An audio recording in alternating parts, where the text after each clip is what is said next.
কয়েক সেকেন্ডের ভূমিকম্পে পুরা দেশ নৈরাচৈরা উঠছে। দেখেন, একটা ভিডিও দেখলাম, অনেক ভিডিও আছে আপনারা দেখতেছেন, অনেক আলোচনা হচ্ছে এটা নিয়ে। একটা ভিডিও দেখে আমার মনে প্রশ্ন জাগছে, হাসরের ময়দানে কি হবে? তার মানে কেউ তো কাউরে চিনবে না। ভিডিওটা ছিল এমন, একটা দোকানের ভিতরে 10-12 বছরের একটা বাচ্চা এবং তার বাবা নৈরাচৈরা উঠাতে বাচ্চাটাকে রেখেই বাবাটা দৌড়ে দোকান থেকে বাইরে চলে গেছে। বাচ্চাটা পরে বাইরেছে, নিজের চিন্তা ভাবনা কইরা ভয় পাইছে। তার যখন মনে হয়েছে যে না আমার বাইরে হইতে হইব, তখন বাইরে হইছে, কিন্তু বাপ কিন্তু আগেই চলে গেছে। ওইটা দেখে আমার মনে প্রশ্ন জাগছে, হাসরের ময়দানে তো ভাই কেউ কারে চিনবে না, আপন পর কেউ থাকবে না, সবাই দৌড়ের উপরে থাকবে ভাই। এইটুক হালকা ভূমিকম্প, কয়েক সেকেন্ডের ভূমিকম্প, এই অবস্থা। আর কিয়ামতের দিন তো পুরা পৃথিবীটাই ঝাঁকি দিবে, তাই না? সেদিন কেউ কাউরে চিনবে না, তাই সাবধান। দেখেন, এই ভূমিকম্প নিয়েও এখন ব্যবসা বাণিজ্য শুরু হয়ে গেছে ভারতের মিডিয়াগুলা। এআই দিয়ে তৈরি হয় না অনেক কিছু, আপনারা তো জানেন।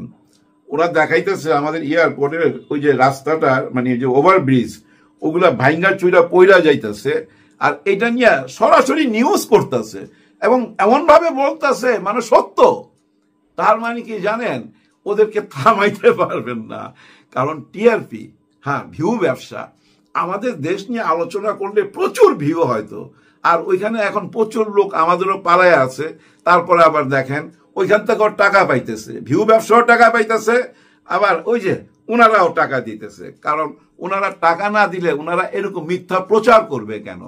আর এই মিথ্যাগুলো আমাদেরকে দেখতে হয়, শুনতে হয় কেন আমি নিজেও জানি না। আমাদের দেশের যত নিউজ আছে, যত টিভি চ্যানেল আছে, ওরা কিন্তু দেখতে পায় না, ওরা এটা বন্ধ করে রাখছে। আমাদের দেশের এবং বিদেশের অনেক ইউটিউবারের কন্টেন্ট ওরা কিন্তু দেখতে দেয় না, লক করে রাখছে, কিন্তু ওদের সব কিছু আমরা দেখতে পাই। আয় হায়, নাহিদ ইসলাম কিন্তু তথ্য মন্ত্রণালয়ে ছিল, এনসিপির এখন যে প্রধান, উনি কিন্তু এই যে তথ্য মন্ত্রণালয় ছিল, ইচ্ছা করলে কিন্তু বন্ধ করে দিতে পারতো যে ভারতের এই বাংলা চ্যানেলগুলো অন্তত, বা এই যে যা আছে প্রায় 50টার মতো চ্যানেল আছে ভাই, এই প্রোপাগান্ডা ছড়াইতেছে, এগুলো আমরা দেখতে দেবো না আমাদের দেশের নাগরিককে। এটা ইচ্ছা করলে করতে পারতো, কোন চাপের মুখে করে নাই, কেন করে নাই জানি না। ওই মন্ত্রণালয় উনি ছিল, কোনো ব্যাপারই ছিল না, কিন্তু পারে নাই কেন জানেন? সিন্ডিকেটের ব্যাপার, ব্যবসায়ীদের ব্যাপার। এই যে ওদের চ্যানেলগুলো আমরা দেখতে পাই, কাদের মাধ্যমে দেখতে পাই? আমাদের টিভিতে, এখান থেকে পয়সা পায় না। আর এইসব ব্যবসায় কারা জড়িত? ওই যে 15-16 বছর যারা জড়িত ছিল তারাই জড়িত, হয়তো একটু পিছিয়ে চলে গেছে, অন্য একজনের নাম সামনে আসছে।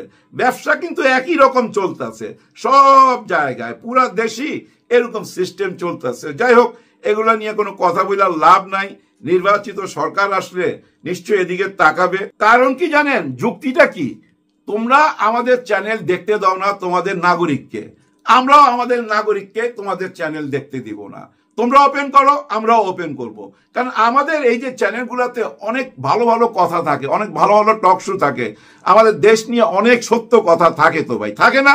ওরা তো দেখতে পায় না, ওই দেশের নাগরিক দেখতে পাচ্ছে ওদের চ্যানেল। ভারতের নাগরিককে, বিশেষ করে এই বাঙালি, কলকাতার বাঙালিদেরকে নির্ভর করতে হইতাছে। ওই যে প্রোপাগান্ডা ছড়ায় যে চ্যানেলগুলা, প্রায় 40 থেকে 50টা আছে ভাই, হিন্দি আর বাংলা নিয়ে। এই চ্যানেলগুলা থেকেই তো ওরা নিউজ দেখে। ওদের ধারণা কি জানেন, এখানে বোধহয় প্রতিদিনই ভূমিকম্প হয়। হ্যাঁ, প্রতিদিনই ভূমিকম্প হয়। যাই হোক, ওদের কথা বইলা লাভ নাই। দেশের রাজনীতিতে আসি। এর মধ্যে আপনারা দেখতে পাইছেন ক্যান্টনমেন্টের মধ্যে সশস্ত্র বাহিনীর একটা অনুষ্ঠান ছিল। এই অনুষ্ঠানটার বড় চমক ছিল কি জানেন? বেগম খালেদা জিয়া, উনি সবচেয়ে বড় চমক ছিলেন। পুরা মিডিয়া ওনার দিকেই তাকায়া ছিল। ওনার প্রত্যেকটা মুভমেন্ট, চলাফেরা সবকিছু কিন্তু এই ইউটিউবে উঠে আসছে। এর মধ্যে একটা জায়গায় সবাই চোখ গেছে, ওনার হাতটায়। খেয়াল করছেন? সবাই ওনার হাতের দিকে কিন্তু নজর দিছে, কারণ উনি যখন হাতটা এইভাবে তুলছিলেন, ঠিক তখন নজরটা ওইখানে চলে যায়। আর এইটা নিয়ে অনেক রকম গুজব এখানে ছড়াই দিতেছে। অনেকে বলার চেষ্টা করতেছে শেখ হাসিনার জুলুমে জেলখানায় রাইখা এই হাতের এরকম অবস্থা করছে। আসলে সেটা সত্য না ভাই। কিছু সত্য কথা তো বলতেই হবে। কিছু কেন ভাই, যেটা সত্য সেটা সত্য বলতে হবে, যেটা মিথ্যা সেটা মিথ্যা বলতে হবে। এইটা হয়েছে কি জানেন, এটা একটু খুইলা বলি। যারা আপনারা কিডনি পেশেন্ট দেখছেন তারা বুঝতে পারবেন আমার কথাগুলা। আমার ওয়াইফ কিডনি পেশেন্ট ছিল, হ্যাঁ, রোজি কিডনি পেশেন্ট ছিল, হাই প্রেশার ছিল, আরো অনেক রকম প্রবলেম ছিল। যেমন বেগম খালেদা জিয়ার অনেক প্রবলেম, না অনেক প্রবলেম, তো কিডনির প্রবলেম আছে, আরো অনেক রকম প্রবলেম আছে। যাই হোক, কিডনির ব্যাপারটাই আমি আসি। কিডনি রোগের চিকিৎসা করতে হইলে একটা কাজ করতে হয়। সে কাজটা কি জানেন? এই যে এখানে আমাদের অনেকগুলা রোগ আছে, এর মধ্যে দুইটা রোগ আছে বেশ মোটা সোটা। এই দুইটা রগকে কেটে, মানে এই জায়গাটা অপারেশন করে, এই দুইটা রগকে কেটে জোড়া দিয়ে দেয়, মানে দুইটাকে একসাথ করে ফেলে। কারণ ডায়ালাসিস করার জন্য। ডায়ালাসিস কেন করতে হয়? আসলে হয় কি, কিডনি পেশেন্টের রক্ত দূষিত হয়ে যায়, 24 ঘন্টা 36 ঘন্টার মধ্যে দূষিত হয়ে যায়। তখনই ওই রক্তটা বের করে পানি দিয়ে ধুয়ে পরিষ্কার করে আবার শরীরে দিতে হয়। আর ওই দেওয়ার জন্য ওই রগ দুইটাকে জোড়া দেয়, এখান থেকে কেটে জোড়া দিয়ে দেয়। জোড়া দিলে হয় কি, একটা রগ দিয়ে রক্তটা বের করে, রক্তটা বের করার পর মেশিনে ওই রক্তটা ওয়াশ হয়, ওয়াশ হয়ে আবার যে ফেরত আসে সেটা ঠিক এই যে আরেকটা জায়গায় যেটা জোড়া দিছে না, ওই আরেকটার মধ্যে ইন করতে থাকে। আর এটাকে বলা হয় ফিস্টুলা। এই ফিস্টুলা করে এই জন্য ওই যে রক্তটা বের করে আবার ইন করাইবার জন্য। আপনারা যখন কোনো কিডনি পেশেন্টের এই জায়গাটা শুধু কানে নিবেন, এবং কানে নেওয়া শোনার পর সমুদ্রের গর্জন শুনতে পাবেন, শরীরের ভিতরে রক্তের যে গর্জন একদম পরিষ্কার, আপনি সমুদ্রের গর্জন শুনতে পারবেন এই ফিস্টুলার জায়গায় যদি আপনি কান পাতেন। গ্রুম গ্রুম এরকম শব্দ হয়। আর ধীরে ধীরে কিছুদিন পর হাতটা একটু এরকম হয়ে যায়, একটু এরকম হয়ে যায়। আমার ওয়াইফের হয়েছিল, আমার মনে হয় বেগম খালেদা জিয়ার সেম ব্যাপারটাই হয়েছে, ঠিক সেম ব্যাপারটাই। এই জন্য হাতটা এরকম হয়ে গেছে। এটা অন্য কারো উপরে দোষ চাপানোর দরকার নাই। আমি জাস্ট যেটুক জানি সেটুকুই বললাম, আপনাদেরকে ক্লিয়ার করলাম। কারণ চোখটা না ওইখানে যায় সবাই।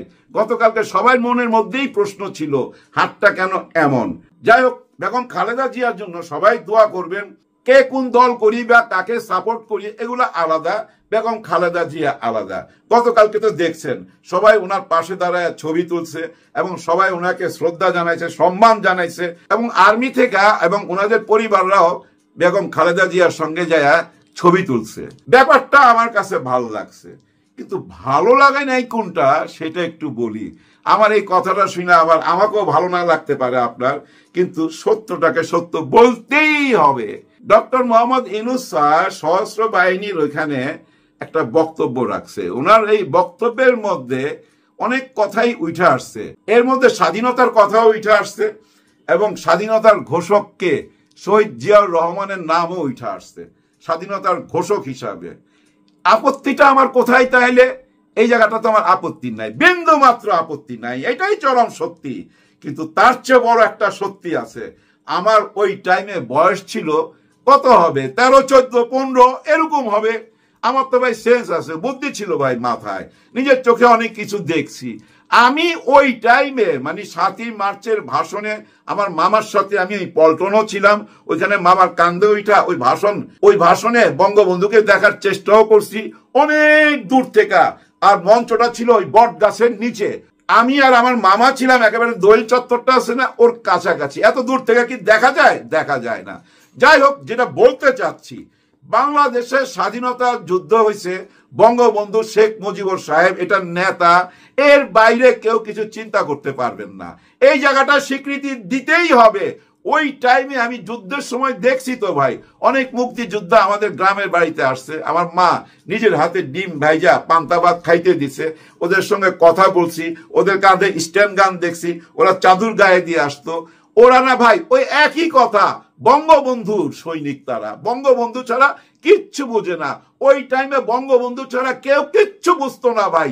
71-এ ওনার আসার পর্যন্ত বঙ্গবন্ধু ভাই একেবারেই বঙ্গবন্ধু, এবং এই দেশটা স্বাধীনতা পাইছে উনার কারণে, এটাই জানতাম। তারপরে জানছি উনার হইয়া ঘোষণা দিছে শহীদ প্রেসিডেন্ট জিয়াউর রহমান। এই যে দুইটা সত্যি, এই দুইটা সত্যি কিন্তু সশস্ত্র বাহিনীর অনুষ্ঠানে বলা হয় নাই, এখানে প্রকাশ পায় নাই। কেন প্রকাশ পাইল না? যদি প্রকাশই না করতেন তাহলে ঘোষণা কে দিল সেটাও চেপে যেতেন, তাহলে বলতাম যে না ঠিক আছে। এখন একজনের নাম বললেন, আরেকজনের নাম বললেন না, এটা তো হইল না। এটা আমার ব্যক্তিগত কথা, আমার সাথে আপনারা অনেকে একমত না হইতে পারেন, কারণ আপনারা অনেকে স্বাধীনতা দেখেন নাই। আমি স্বাধীনতা দেখছি বলেই বলতেছিলাম যে স্বাধীনতার সময় আমরা একটা জিনিসই জানতাম, এই দেশের 7.5 কোটি মানুষই জানতো বঙ্গবন্ধুর নির্দেশে দেশ স্বাধীন হচ্ছে। এইটাই ছিল সত্যি, এবং এইটাও সত্যি বঙ্গবন্ধুর হইয়া শহীদ প্রেসিডেন্ট ঘোষণা দিছে চিটাগাং থেকে, কালুরঘাট ব্রিজের ওইখান থেকে ঘোষণা দিছে, এটাও সত্যি। কিন্তু একটা সত্যি বলুম আর একটা সত্যি বলুম না, তাইলে তো হইল না। এটা আমার ভিতরে একটা প্রশ্ন, যার জন্য আপনাদের সঙ্গে শেয়ার করলাম।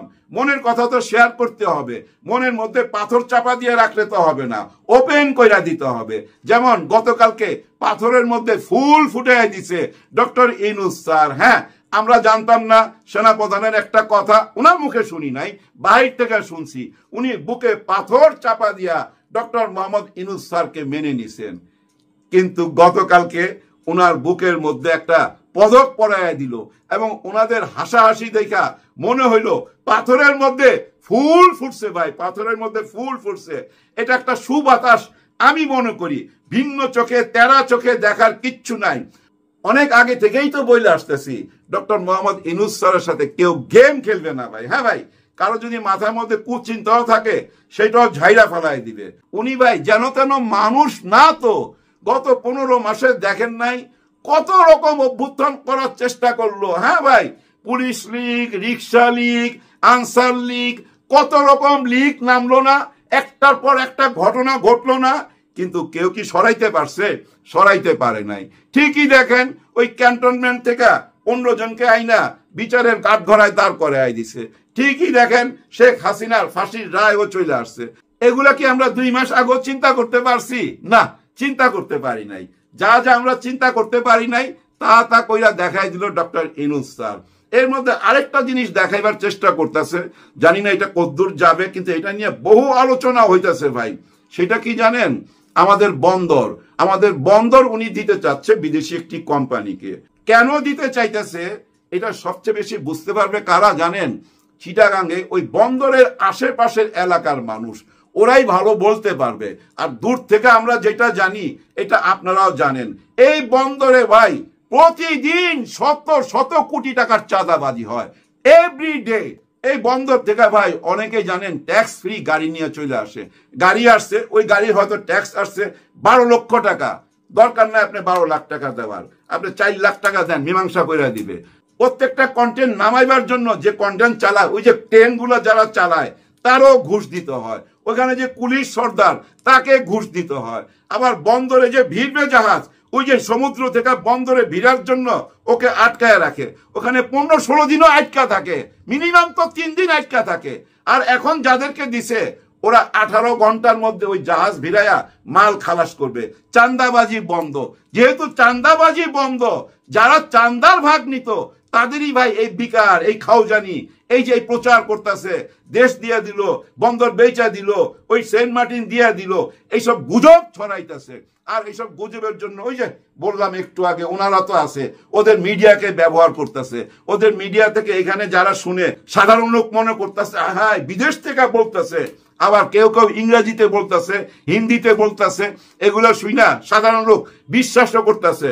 এরকম কিছু বিশ্বাস করার কারণই তো নাই যে ডক্টর মোহাম্মদ ইউনূস স্যার দেশের ক্ষতি করবে, এই দেশের বন্দর আরেক দেশকে দিয়ে দিবে দেশের স্বার্থ ছাড়া। হ্যাঁ, এখানে একটা প্রশ্ন আছে যে আপনারা কি দলিল করলেন এবং গোপন দলিল কি হইল সেটা জনগণকে জানান।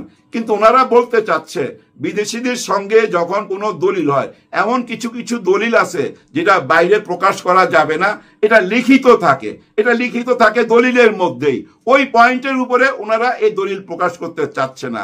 আবার আরেকটা প্রশ্ন আসছে যে ফাঁসির দিনেই কেন ওই দলিল সই করার দিন বাইছা নিল? হ্যাঁ, এই দলিল চুক্তিপত্র যা কিছু হয়েছে ওই ফাঁসির দিনে হয়েছে, এইটাও তারা বলতেছে। এগুলা ভাই অনেক নেগেটিভ কথা বাইর করা যায়, নেগেটিভ চিন্তা করলে নেগেটিভ কথা বাইর হবেই। দেখেন ভাই ব্রাদার, দেশের স্বার্থ বিক্রি করে ফেলাবে এরকম চিন্তা ভাবনা আমার মাথায় একেবারেই ঢুকে না। ডক্টর ইউনূস স্যার আমার দেশের বিরুদ্ধে কোনো কাজ করবে, জনগণের বিরুদ্ধে কোনো কাজ করবে, এরকম আমার চিন্তা ভাবনা আসে না। কেন আসে না জানেন?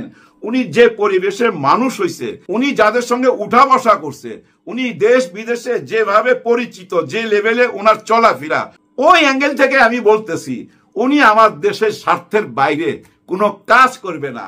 পরিবেশই মানুষকে গড়ে ভাই।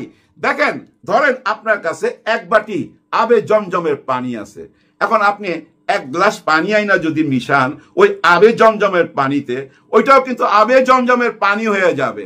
আবার দেখেন ওই গ্লাসের পানিটা নিয়ে যদি আপনি কোনো ড্রেনের মধ্যে ফেলা দেন, আপনি দেখবেন ওইটা ময়লা কাঁচরা হয়ে যাবে, নোংরা হয়ে যাবে, ওই পানির কোনো মূল্য থাকবে না। আবার সেম পানিটা আইনা আপনি একদম গরম তাওয়ার মধ্যে, হ্যাঁ, নিচে আগুন, তাওয়া উপরে, ওর মধ্যে ঢাইলা দেন, দেখবেন কয়েক সেকেন্ডে না বাষ্প হইয়া পানি খতম হয়ে যাবে। আবার সেম পানিটা ছুঁড়া মারেন, দেখবেন যদি কোনো কচু পাতার মধ্যে পড়ে ওইটা মুক্তার মতো ঝলমল করতে থাকে, টলমল করে না মুক্তার মতো কচু পাতার উপরে। দেখেন একই পানি বিভিন্ন পরিবেশে যায় বিভিন্ন রূপ নিছে, খেয়াল করছেন? ঠিক তেমনি ভাই পরিবেশ মানুষকে গড়ে, মানুষ তার স্বভাব থেকে বাইর হয়ে আসতে পারে না। যে পরিবেশে থাকে ওই স্বভাবটাই তার ভিতরে চলে আসে, আর ওই স্বভাব থেকে মানুষ কোনোদিনই বাইর হয়ে আসতে পারে না। যার জন্য আমি বলবো আপনারাও ভাই পরিবেশ বাইছা নিবেন। দেখেন, মানুষ হিসাবে তো পরিবেশ বাইছা নিলাম, কিন্তু দেশের জন্য একটা পরিবেশ তো লাগবে। দেশকে সুন্দর করার জন্য ভালো পরিবেশ ছাড়া কোনো কিছু সুন্দর হয় না। কিন্তু এই পরিবেশটা তৈরি করবে কারা? রাজনীতিবিদরা। এখন আমরা কাদেরকে বাইছা নেব? খারাপ দল আর ভালো দল, এটা তো বাছাই করতে হবে। ভালোটা বাছাই করে নিলে দেশের পরিবেশ ভালো হয়ে যাবে, দেশ সুন্দর হয়ে যাবে। নিজের চিন্তা ভাবনা কইরা ভোট দিবার আগে, হ্যাঁ, ভোট দিবার আগে খুব গভীরভাবে চিন্তা করবেন কার হাতে আমরা নিরাপদ, কে আমাদের দেশটাকে ভালো করতে পারবে, আমাদের দেশে সেই পরিবেশ ফিরাই দিতে পারবে যে পরিবেশে আমরা একটা সোনার বাংলাদেশ গড়তে পারবো। তাই না ভাই? আসেন, সবার জন্য সবাই দোয়া